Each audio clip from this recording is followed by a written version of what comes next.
उसके भीतर सबसे बड़ी जो चीज है दुख बोध। अगर कवि के पास दुख बोध नहीं है तो वो कवि नहीं होता, सच्चा कवि तो नहीं हो सकता। सजावटी कवि हो सकता है, वंशीय कवि हो सकता है, लेकिन बड़ा और महान कवि नहीं हो सकता। अन्याय के विरुद्ध प्रतिकार तभी आप करते हैं जब आपके भीतर दुख पैदा होता है और फिर आप उसके विरुद्ध खड़े होते हैं। तो उनकी बहुत सारी कविताओं को पढ़ते हुए दोहराना काफी नहीं है कि वो लोक जीवन के कवि हैं।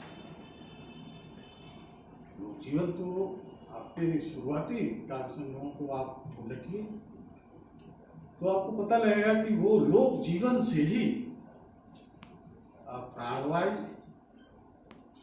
और उनकी जो धरती है काव्य की वो लोक जीवन, और वो एक तरह से शहरी जीवन की जो नक्काल संस्कृति है उसको अपदस्थ करती हुई उनकी कविता है। इस पर भी गौर किया जाना चाहिए। हमारे बड़े कवि ज्ञानेश्वर जी बैठे हुए, ये भी शहरी जीवन के विरुद्ध ऐसे कवि हैं, अपदस्थ करती है, और तभी ये पाठक को समझ। जिन कविताओं की व्याख्या वर्मा जी कर रहे थे उनकी जो खासियत है आप देखिए, तो पहली चीज जो मुझे लगती है कि ये जो है सामाजिक हस्तक्षेप, प्रतिरोध शब्द आजकल बहुत चल रहा है, मैं इसके विरुद्ध, इसके बरक्स मैं मानता हूं कि ये जो है अन्याय के विरुद्ध संघर्ष के कवि हैं। और दूसरी चीज जो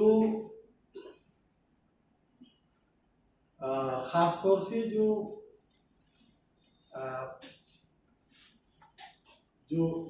नकली जो सभ्यता है, नागरिक सभ्यता, उसको अपदस्थ करके लोक जीवन में संस्कारों में रचे करके इस संग्रह की कविताओं को आप पढ़ें तो आप ये साफ साफ देख सकते हैं इस बात। ये शहरी जीवन की कविता नहीं है। हिंदी का एक बड़ा ये शहरी जीवन का आप देखिए, आपको पूरी ट्रेडिशन में, खासतौर से आधुनिक कविता में शहरी जीवन का कौन सा बात हो गया है हिंदी में? बताइए, नई कविता के दौर से लेकर आज तक एक आप रघुवीर सहाय को निकाल दीजिए, उनमें भी अवधि लखनऊ से गए, लेकिन कमोवेश आप रघुवीर सहाय को शहरी जीवन का कविता किसी भी कवि, नई कविता के दौर को आप देख लीजिए, कोई भी कवि शहरी जीवन का बड़ा कवि नहीं बन सकता। ये भारतीय कविता का कुछ ऐसा मिजाज है जो लोक से अनुप्राणित होता है, इसकी बहुत बड़ी परंपरा है। एक और बात मैं कहना चाहता हूं, जो दूसरी बात कहनी है कि ये संग्रह जो है हस्तक्षेप बार बार, इस संग्रह में जो हस्तक्षेप है वो आपको बार बार हस्तक्षेप करते हैं। जिसकी चर्चा इन्होंने किया वर्मा जी ने कि वो जो चुप्पी है उसके विरुद्ध, तो सचमुच इस संग्रह में बहुत सारी ऐसी कविताएं हैं जो बोलने के लिए यही हस्तक्षेप करते हैं। जब कोई नहीं करता, नगर के बीच से गुजरता हुआ एक शव उठकर पूछता है, मनुष्य क्यों उठता है? हस्तक्षेप से आप बच नहीं सकते। कवि का काम ये भी है। इसलिए ये जो ध्वनि इस संग्रह से निकल कर आई है कि जगह जगह कवि जो है हस्तक्षेप की मुद्रा अख्तियार करता है और अपनी बात कहता है। एक और तीसरी बात जो मैं कहना चाहता हूं कि ये सिर्फ हस्तक्षेप के ही कवि नहीं है। कवि वही बड़ा हो सकता है जो संपूर्ण जीवन की खोज करे।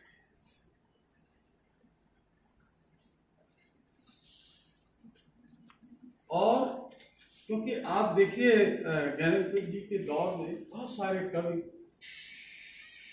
जो सिर्फ मार्क्सवाद का जप कर रहे थे, दो चार कवियों को छोड़ लीजिए तो आज खत्म है, कहीं उनका नाम नहीं है, क्योंकि उनकी कविता की एक सीमा हो गई कि मैं इसके बाहर नहीं जाऊंगा।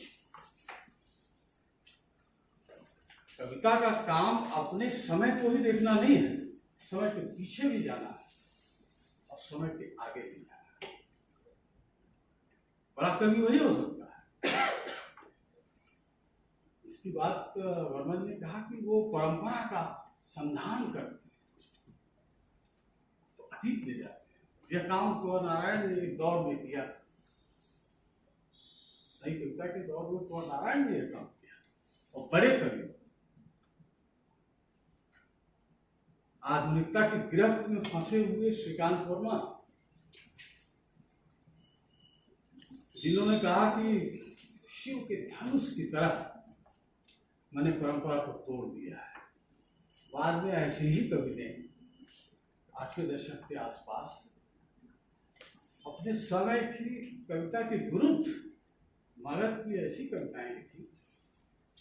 अब बताइए, मगध की कविता जब लिखी जा रही थी और संग्रह को लोगों ने पढ़ा तो कहा कि ये क्या लिख रहे हैं, लेकिन आज समझ में आता है कि वो कविता जो है अपने अतीत में जाकर के अपने वर्तमान को फोकस कर रही थी।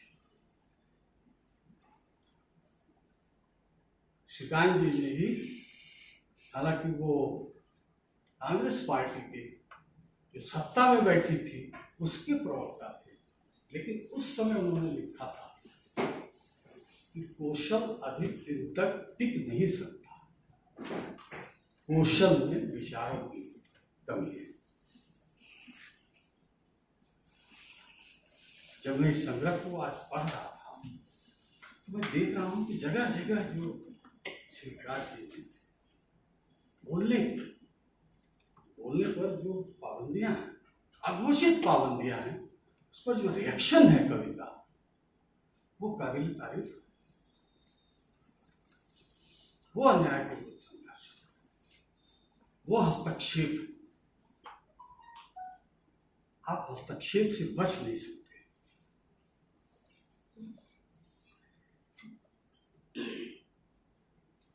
आप देखिए, एक कविता इनकी मैं पढ़ रहा था, देह जा रही है अपनी देह के पास, नहीं है यह नेह का बिछोह, यह तो सस्नेह पंचभूतों से अभिसार है।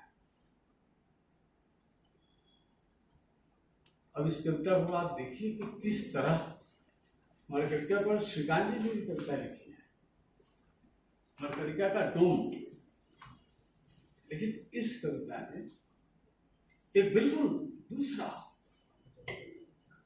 रूप दिया है। तो इसलिए भी इनकी कविताएं मुझे पसंद हैं और मुझे अच्छी लगती हैं, पाठकों को भी मेरा ख्याल है आकृष्ट करेंगे कि ये सिर्फ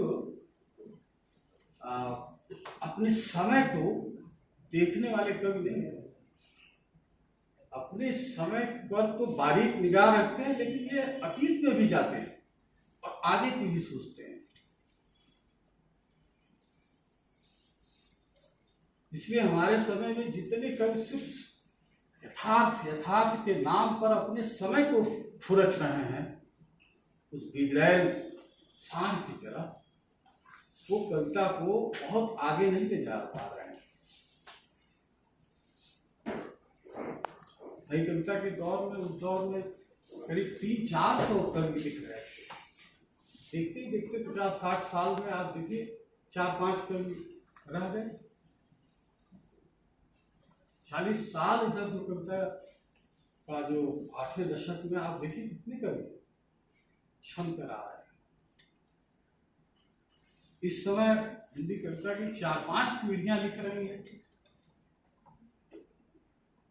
कितने कवि टिकेंगे?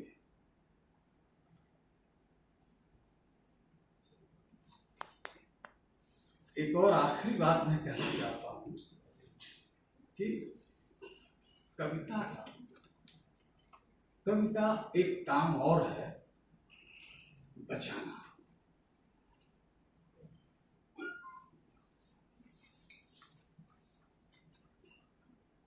ये बचाने की जो क्रिया है, क्योंकि हमारी बहुत सारी चीजें हमारे समय में जो है वो खत्म हो रही है। परंपरा को हमने मान लिया है कि ये शव है, लेकिन आप देखिए परंपरा से किस तरह संविधान करके स्वीकार्य है। कुछ इतनी बेहतरीन कविताएं लिखी हैं, हमें नहीं है, नहीं तो मैं कविताओं का उल्लेख करके बताता। विनोद कुमार शुक्ल की एक कविता है कि मुझे बचाना है एक एक करके उस हर चीज को जिस पर जमाने की बुरी नजर है। ये जो सभ्यता का संकट है, आप देखिए कि इस संग्रह में शिवराज जी सभ्यता के भी संकट को देखते हैं। सही बात है कि पहले के संग्रहों से जो लोग गुजरे हैं, ये संग्रह उत्तरोत्तर बहुत ही प्रौढ़ होता हुआ दिखाई दे रहा है। आने वाले कल को भी बचाने की इसमें चिंता है। हरा पपीता जो जिसकी कविता की वर्मा जी ने जो है काव्य के कला पक्ष की बात की, मैं इसमें दूसरी चीज खोज रहा था। ये हरा पपीता जो बचाने की ललक है, भाव चढ़ा है, ताव चढ़ा है, शांत मगन इस खड़े पेड़ के पत्तों पर अब चाव चढ़ा है। फल आता है, ढल जाता है, छिले बांस की बल्ली जैसा कोमल मन से टल जाता है। कोई कहता है, आप देखिए, देखो जिधर उधर चर्चा है, इसके रस पर कम खर्चा है। गली गली में हरा पपीता नए समय का जल पर्चा है। जीवन में इस हरे पपीते को प्रतीक जिसको बचाना जरूरी है। बहुत सारी ऐसी चीजें हैं। कोयल को भी बचाने की बात, एक वो बड़ी गीत धर्मी कविता है, उसको बचाने की बात कर रहे हैं।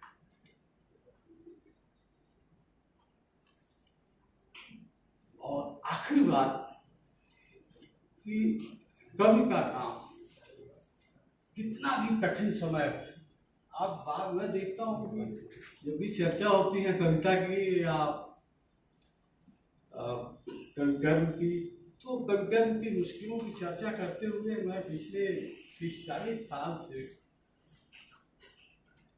अपने समय की चर्चा की जाती है और कहा जाता है बहुत मुश्किल समय है, बहुत ही मुश्किल समय। आपातकाल के उस दौर को यानी जब होगा है, हम लोग भी उस दौर में शुरू पढ़ रहे थे, तो क्या वह कम कठिन समय था? कितना दूसरा समय था वो। तो हर समय, वाल्मीकि के समय में भी क्या आप समझ रहे हैं कि आसान समय था? व्यास के समय में क्या आसान समय था? तुलसीदास इस शहर में रह रहे हैं, क्या आसान समय था? प्रसाद इसी शहर में बहुत अल्पायु में 48 साल की उम्र है, आसान समय था उनके लिए? जीविका का भी संकट, तो ये जो हमारे समय के लिए जो ये बार बार कहा जाता है